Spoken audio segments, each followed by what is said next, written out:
Hi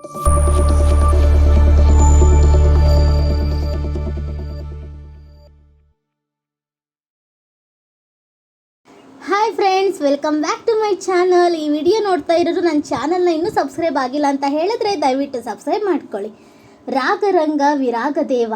ಈ ಪುಷ್ಪವನ್ನು ನಾನು ನೋಡುತ್ತೇನೆ. ಪುಷ್ಪ ಮನಸ್ಸನ್ನು ತುಂಬಿಕೊಂಡರೆ ಅದು ಆ ಪುಷ್ಪದ ಚಿಂತನೆ. ಬಳಿಕ ನೋಡುವ ನಾನು, ಅದನ್ನು ನೋಡಲು ಕಾರಣವಾದ ಮನಸ್ಸು. ಈ ಎರಡರ ಭಾವ ಮರೆಯಾದರೆ ಅದು ದರ್ಶನ, ಪರಿದರ್ಶನ. ಆ ಗಳಿಗೆಯಲ್ಲಿ ನಾವು ಅನುಭವಿಸುವುದು ವಿಶೇಷ ಆನಂದ. ಭಗವಂತನ ವಿಷಯದಲ್ಲಿಯೂ ಹೀಗೆಯೇ.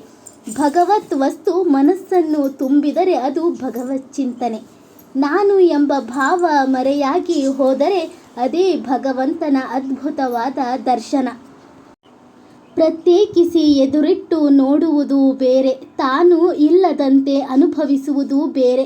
ಪ್ರತ್ಯೇಕಿಸಿ ನೋಡುವಾಗ ವಸ್ತು ತನಗೆ ಪ್ರತ್ಯಕ್ಷ, ತಾನು ನೋಡುವವ ಮನಸ್ಸು ಕರಣ.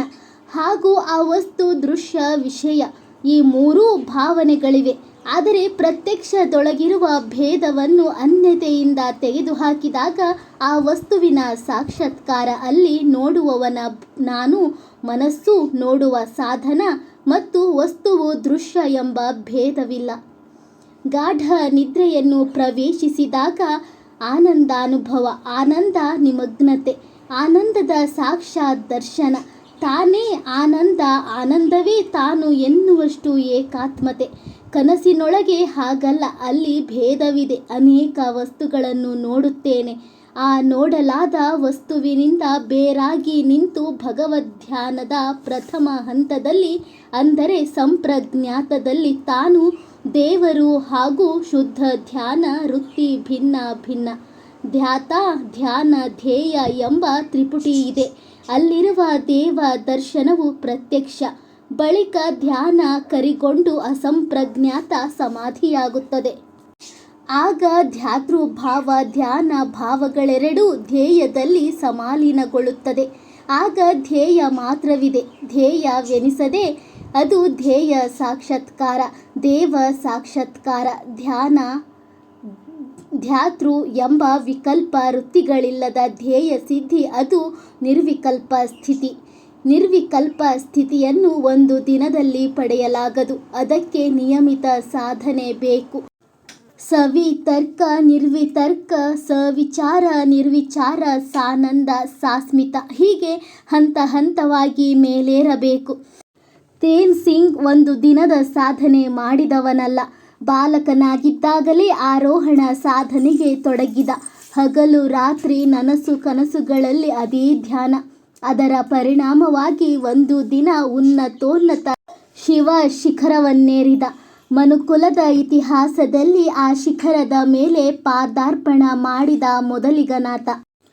ಒಂದು ಭೌತಿಕ ಪರ್ವತ ಏರಲು ಇಷ್ಟು ಸಾಧನೆ ಅವಶ್ಯಕವೆಂದಾಗ ಪ್ರಜ್ಞಾ ಶಿಖರವನ್ನೇರಲು ಇನ್ನೆಷ್ಟು ಸಾಧನೆ ಮಾಡಬೇಕಾದೀತು? ಭೌತ ವಿಷಯ ರಾಗ ತ್ಯಾಗದಿಂದ ಪ್ರಾರಂಭವಾಗಬೇಕು. ಅಹಂ ತ್ಯಾಗದಲ್ಲಿ ಪರ್ಯವಸಾನಗೊಳ್ಳಬೇಕು. ಧ್ಯೇಯ ತಿರಿಕ್ತ ಅನ್ಯ ವಿಚಾರ ತ್ಯಾಗದಿಂದ ಸಂಪ್ರಜ್ಞಾತ ಸಮಾಧಿ. ಧ್ಯಾತೃಭಾವ ತ್ಯಾಗದಿಂದ ಅಸಂಪ್ರಜ್ಞಾತ ಸಮಾಧಿ. ತ್ಯಾಗವೇ ಸಾಧನೆ, ತ್ಯಾಗವಿದು ವಿರಾಗ. ತ್ಯಾಗವು ಪರಮ ಪವಿತ್ರ ದೇವ ಮಾರ್ಗ. ವಿರಾಗ ವಸ್ತು ವಿಷಯ, ತ್ಯಾಗವು ವಿರಾಗ. ಇದು ಸುಲಭ. ಮನಸ್ಸು ಎಲ್ಲ ಭಾವನೆಗಳನ್ನು ಕಳಚಿ ಅಹಂ ಅನ್ನು ಬಿಟ್ಟು ನಿರಾಭಾರಿಯಾದರದು ಪರಮ ವಿರಾಗ. ಇದು ಕಷ್ಟ ಸಾಧ್ಯ. ವೇದಾಂತ ಗ್ರಂಥ ರಚಿಸುತ್ತೇನೆ, ಎಲ್ಲವೂ ಮಾಯಿಕ, ಅರ್ಥಹೀನ ಎಂದು ತರ್ಕಬದ್ಧವಾಗಿ ಪ್ರತಿಪಾದಿಸುತ್ತೇನೆ. ಆದರೆ ಎಲ್ಲವೂ ಭ್ರಮಾತ್ಮಕ ಎಂದು ಸಾರುವ ಗ್ರಂಥವೇ ನನ್ನ ಮನಸ್ಸನ್ನು ತುಂಬಿಕೊಳ್ಳುತ್ತದೆ. ಗ್ರಂಥದ ಅಭಿಮಾನ, ಅಭಿನಿವೇಶ ನನ್ನನ್ನು ಆವರಿಸುತ್ತದೆ. ಮನಸ್ಸು ಅತಿ ಭಾರವಾಗುತ್ತದೆ, ಬಂಧನಕ್ಕೆ ಒಳಪಡುತ್ತದೆ. ಬಿಡಬೇಕಾದ ವಸ್ತು ಹಾಗೂ ವಿಚಾರಕ್ಕೆ ಮನಸ್ಸು ಅಂಟಿಕೊಳ್ಳುತ್ತದೆ. ಅದು ಅದರ ಸ್ವಭಾವ. ಸಾಮಾನ್ಯ ವಿರಾಗವನ್ನು ರೂಢಿಸಬೇಕು. ಮೊದಲು ಬಿಡಲು ಬರುವ ವಿಷಯಗಳನ್ನು ತ್ಯಜಿಸಬೇಕು. ಬಳಿಕ ಬಿಟ್ಟ ವಸ್ತುಗಳ ನೆನಹು, ಬಿಟ್ಟನೆಂಬ ಭಾವ, ಬಿಡುವ ಕ್ರಿಯಾ ಕಲ್ಪನೆ ಇವನ್ನೆಲ್ಲ ಕಳೆದುಕೊಳ್ಳಬೇಕು. ಅದು ಪರಮ ವಿರಾಗ, ವಿಶೇಷ ವಿರಾಗ. ಒಬ್ಬ ಯಾತ್ರಿಕ ದೂರದ ದಾರಿ ನಡೆದು ದಣಿದಿದ್ದ. ನೀರಡಿಕೆಯಾಗಿತ್ತು. ಒಂದು ಎತ್ತರವಾದ ತೆಂಗಿನ ಮರ ಕಂಡಿತು. ಒಳ್ಳೆಯ ಕಾಯಿಗಳು ಮೇಲೆ ಏರಿದ. ಕೆಲ ಕಾಯಿ ಹರಿದು ಚೆಲ್ಲಿದ ಕೆಳಗೆ. ಬಳಿಕ ಇಳಿಯತೊಡಗಿದ. 10 ಫೂಟು ಇಳಿದಿದ್ದ. ಅಲ್ಲೇ ಒಂದು ಪತಂಗ ಅವನ ಹತ್ತಿರ ಸುಳಿಯಿತು. ಬಣ್ಣ ಬಣ್ಣದ ಪತಂಗ. ಆಕರ್ಷಿತನಾದ. ಅದನ್ನು ಹಿಡಿಯುವ ಆಸೆ ಮೂಡಿತು. ಒಂದು ಕೈಯಿಂದ ಗಿಡ ಹಿಡಿದು ಒಂದು ಕೈ ಚಾಚಿ ಹಿಡಿಯಲು ಯತ್ನಿಸಿದ. ಪತಂಗ ಅವನ ಕಣ್ಣ ತುಂಬಿತ್ತು. ಅವನ ಮನಸ್ಸನ್ನಾವರಿಸಿತ್ತು. ತಾನು ಎಲ್ಲಿ, ಏನು ಮಾಡುತ್ತಿದ್ದೇನೆ ಎಲ್ಲ ಮರೆತ. ಹಿಡಿಯುವ ಅತ್ಯಾತುರ. ಪತಂಗ ಅವನೆದುರೇ ಹಾಯಾಗಿ ಹಾರುತ್ತಿತ್ತು. ಆತ ಹುಚ್ಚನಾದ. ಪತಂಗದ ರಾಗ ತಲೆಗೇರಿತು. ಕೈ ದೂರ ದೂರ ಚಾಚಿದ. ಇನ್ನಷ್ಟು ಮತ್ತಷ್ಟು. ಅಷ್ಟರಲ್ಲಿ ಕೈ ಜಾರಿತು. ತೂಕ ತಪ್ಪಿತು. ಭೂಮಿಗೆ ಅಪ್ಪಳಿಸಿದ. ಪ್ರಾಣ ನೀಗಿದ. ಪತಂಗ ನಕ್ಕಿತು. ಹಾರುತ್ತಲೇ ಇತ್ತು. ಈಗಲೂ ಹಾರುತ್ತಿದೆ. ಜನ ಆಕರ್ಷಿತರಾಗುತ್ತಾರೆ. ಹಿಡಿಯ ಬಯಸುತ್ತಾರೆ. ಆ ವಿಷಯ ಪತಂಗ ಎದುರಿನಲ್ಲಿ ನಲಿಯುತ್ತದೆ. ಕೈ ಜಾರಿ ಬಿದ್ದು ಅಸುನೀಗುತ್ತಾರೆ. ಅಲ್ಲೇ ನೀರು, ಅಲ್ಲೇ ಪತಂಗ. ಆದರೆ ಮುದುಕನನ್ನು ಅದು ಕೆಡುವಿರಲಿಲ್ಲ. ಆತನ ರಾಗ ಕೆಡವಿತ್ತು.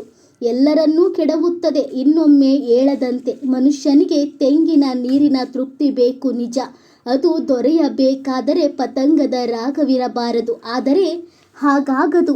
ಸುಖ ಬಯಸುವವ ಸಾಮಾನ್ಯವಾಗಿ ವಿಷಯ ವ್ಯಾಮೋಹಕ್ಕೆ ಸಿಕ್ಕಿ ಹಾಕಿಕೊಳ್ಳುತ್ತಾನೆ. ಆಗ ಅಲ್ಲಿ ಪತಂಗ ಹಾರುತ್ತದೆ. ಮೋಹ ಕಣ್ಣ ತುಂಬುತ್ತದೆ. ಮನುಷ್ಯ ಹುಚ್ಚನಾಗುತ್ತಾನೆ.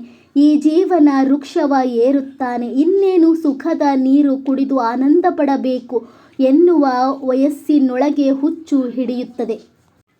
ನಾವು ನಿವೃತ್ತಿ ಆಗುತ್ತೇವೆ. ಎಲ್ಲರಿಗೂ ಅನಿವಾರ್ಯ ಅದು. ಆದರೆ ಮನುಷ್ಯನ ಮನಸ್ಸು ವಿಚಿತ್ರ. ರಿಟೈರ್ಡ್ ಎಂದರೆ ಏರದಲ್ಲಿಂದ ಕೆಳಗೆ ಇಳಿಯುವುದು. ಆದರೆ ಕೆಳಗೆ ಇಳಿಯುವುದರೊಳಗೆ ಅನ್ಯ ಆಶಯ ಪತಂಗ ಹಾರಾಡುತ್ತದೆ. ಸುತ್ತಮುತ್ತ ವಿಶ್ರಾಮದ ಕನಸು ಕನಸೇ. ಹಲವು ಹವ್ಯಾಸಗಳ ಆಕರ್ಷಣೆಗೆ ಮನಸೋತ ಮನುಷ್ಯ ಮನಸೋಲುವ. ಆಗ ಜೀವನದ ಕೈ ಹಿಡಿತ ತಪ್ಪುತ್ತದೆ. ಕಾಲು ಜಾರುತ್ತದೆ. ಅತೃಪ್ತಿಯ ಪ್ರಪಾತಕ್ಕೆ ಬೀಳುತ್ತಾನೆ. ಇದು ನಮ್ಮೆಲ್ಲರ ಬಾಳಿನ ಕಥೆ. ಈ ಕರುಣ ಕಥೆಯ ನರಿತಾಗ ವಿರಾಗ ವಿಮೋಹಾವಸ್ಥೆ ಸಮನಿಸುತ್ತದೆ. ವಿಷಯಾಕರ್ಷಣೆಗೆ ಸೋಲದ ಸಾಮರ್ಥ್ಯ ಅಂಗವಿಸುತ್ತದೆ. ಅದು ವೈರಾಗ್ಯ. ಅದು ಸಂಪತ್ತು. ಅದು ಅಭಯ. ಅದಕ್ಕೆ ಸಮನಾದ ಸಿರಿಯೇ ಇಲ್ಲ. ಬಿಡುವುದು ವಿರಾಗ ಅಲ್ಲ, ಹಿಡಿಯದಂತಿರುವುದು ವಿರಾಗ. ಮನೆ, ಹೊಲ, ಧನ, ಕನಕ ಏನೆಲ್ಲ ಇರಬಹುದು. ಆದರೆ ಅವು ಹೊರಗಿರಲಿ. ಆಸ್ತಿಗಳ ಭೇದಿಸಿ ಒಳ ಸೇರಬಾರದು. ಏನೆಲ್ಲ ಒಳ್ಳೆಯ ಹಾಗೂ ಶ್ರೇಯಸ್ಕರ ಕಾರ್ಯ ಮಾಡಬೇಕು. ಮಾಡಿದ ಕಾರ್ಯಗಳ ಮರೆತು ಮಾಡದಂತಿರಬೇಕು.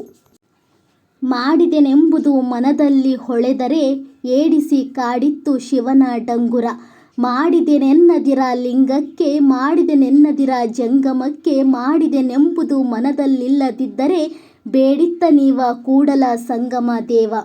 Thank you friends. Thank you for watching this video. If you like this video, please like, share and subscribe my channel. Thank you.